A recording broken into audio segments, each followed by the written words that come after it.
amis pêcheurs, chers abonnés, bonjour. Aujourd'hui, je vais vous présenter la fabrication des plombs. Vous la connaissez certainement, mais je vais vous présenter également la façon et la méthode que j'utilise pour les camoufler.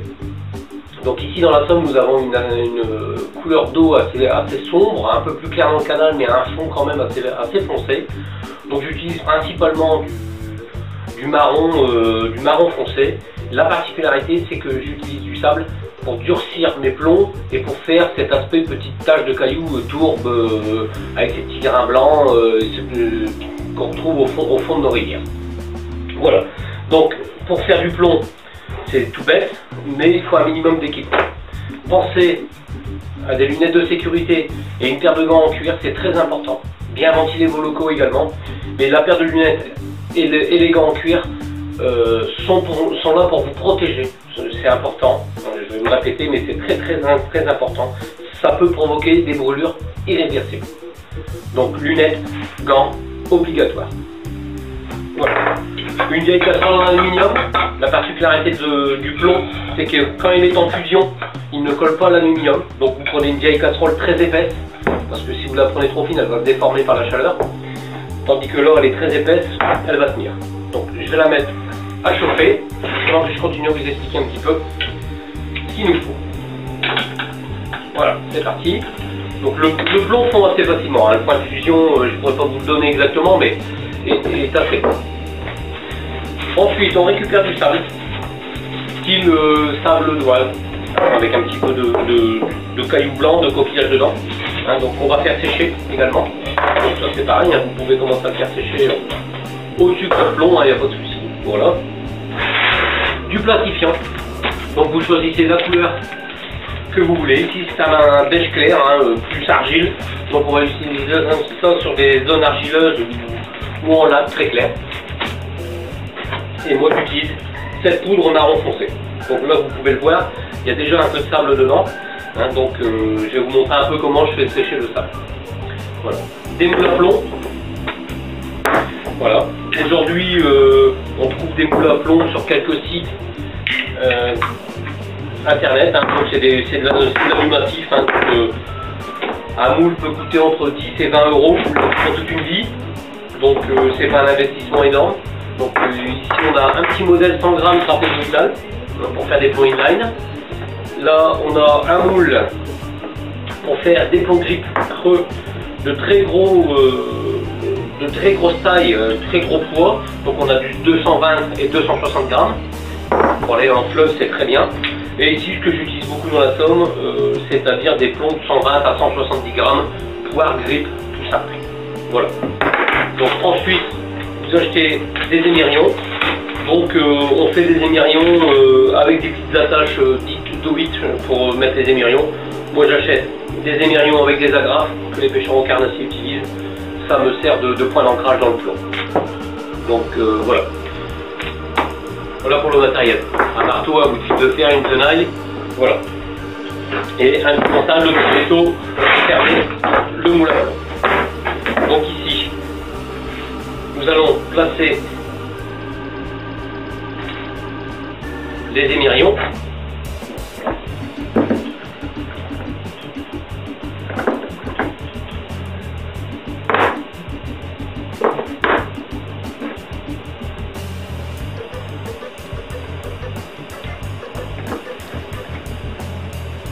Voilà.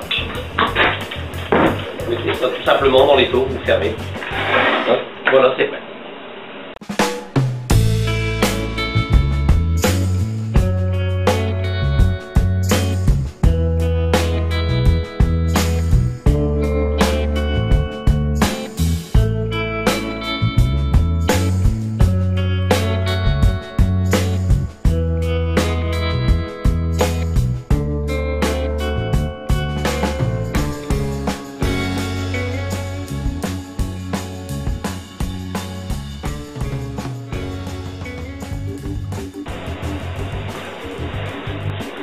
Donc ici notre plomb va atteindre son point de fusion, hein, il va être liquide. Donc on s'équipe, hein, lunettes, gants comme j'ai dit tout à l'heure, parce que ça peut être très dangereux.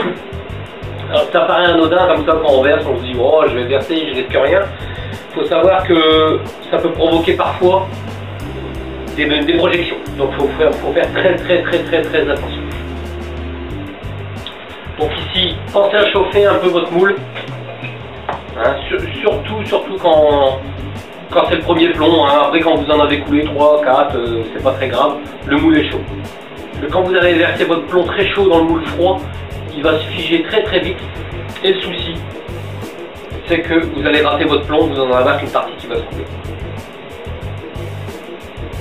Voilà. Si toutefois ça arrive, c'est pas bien grave. Vous récupérez votre bout de plomb, vous le remettez dedans, vous le refaites fondre et vous recommencez. Donc c'est pas gênant si vous ratez un peu, ne vous inquiétez pas. Donc ici voilà, donc on va mettre à notre table à sécher encore. Donc ici voilà, vous avez des trous, un conique hein, qui sont faits spécialement, vous remplissez tout doucement, et voilà. En fait deux, hein, sans affaire, hop. Voilà pour le coulage du plomb. Hop, notre table est en train de sécher. Donc pratiquement instantanément il va se figer.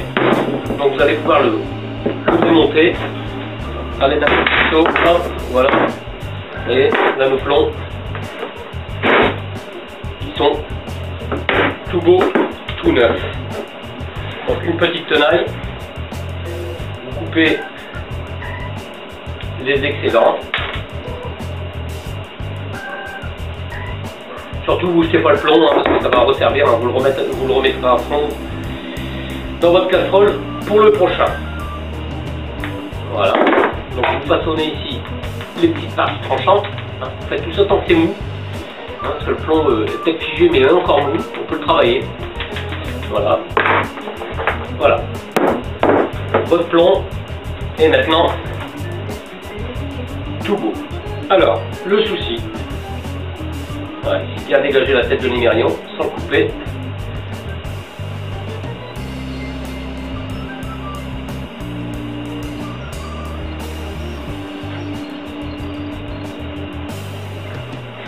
Voilà, et ici l'imérion est bien dégagé, ça tourne bien. Et avec la grappe, ça tient très bien.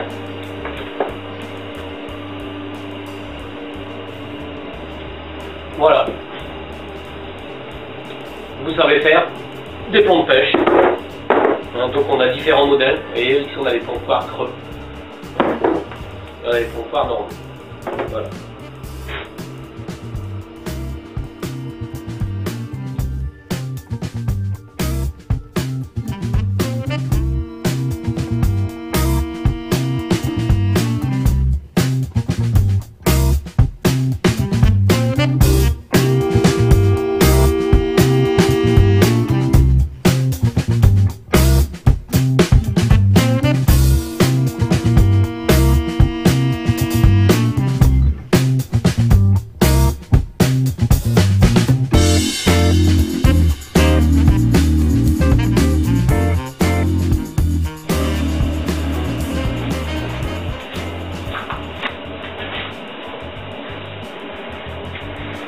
Voilà, on a notre sable qui est maintenant sec, vous voyez.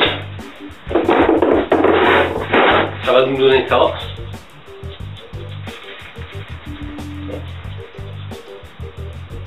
Donc ici on a du sable, du coquillage, un petit peu de caillou. Voilà. Alors, quand il va être refroidi, on va pouvoir le mélanger. Donc moi je fais à peu près, on va dire, 30% de sable pour 70% de plastique en poudre. Vous mélangez tout ça dans un récipient et vous serez prêt à plastifier votre plomb. Donc pour le plastifier, c'est pas compliqué.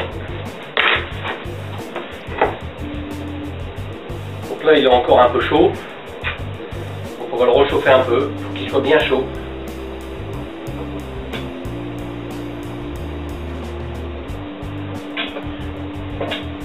Alors pour couler du plomb en plus grande quantité, dans le commerce, hein, où vous trouvez les moules à plomb et tous les accessoires, vous pouvez acheter des petits creusets. Hein, vous gardez le plomb en fusion en permanence, ça vous fait un peu d'économie au niveau du gaz et du temps passé. Voilà, là on a notre plomb qui est chaud, on a notre plastifiant qui est déjà préparé, donc, et on le trempe dedans. Voilà. C'est tout bête. C'est tout bête. Ensuite, quand j'ai fait une dizaine de plombs, ce que je fais, c'est que je les accroche à des petits fils de fer, comme celui-ci. Je vais les accrocher à ma grille de four. Ne vous inquiétez pas, rassurez madame, je l'ai déjà fait maintes et maintes fois dans mon four, il n'y est jamais rien arrivé. Vous accrochez vos plombs à votre grille de four et vous enfournez ça à 140-150 degrés pendant 10 minutes. Ça va faire durcir votre plastique, aussi dur que de la peinture de carrosserie. Ce qui fait que vous allez conserver vos plombs, et ceux-ci ils ont déjà pêché je ne sais pas combien de fois, le plastique n'est pas éclaté. Donc il n'y a pas de souci. Voilà le résultat. Voilà, j'espère que cette petite vidéo vous inspirera pour couler vos propres plombs. Vous avez vu un petit peu la méthode. Il faut s'équiper de différents moules, il en existe des dizaines. Vous pouvez même jusqu'à aller faire vos olivettes, vos baquets vous-même. Il n'y a pas de souci. Le plomb, vous le récupérez soit sur des chantiers, soit vous l'achetez, ou le système débrouillé de rigueur, des émirions, un bon réchaud ou un chalumeau, un petit creuset pour celui qui veut s'investir un peu plus, du plastifiant. Rien ne vous empêche d'aller au bord de l'eau, faire du repérage, voir ce que vous allez utiliser comme couleur de plastifiant. Et puis vous faites vos plombs comme ça à l'avance. Et vous les rangez dans vos sacs à plomb et vous allez être tranquille à un moment. Vous allez avoir vraiment des plombs qui ressemblent vraiment à ce qu'on peut trouver dans le fond. Et ça, pour la discrétion, pour le coup, c'est quand même le top. Voilà, je vous remercie de votre attention et puis à la prochaine vidéo sur votre chaîne préférée. Merci.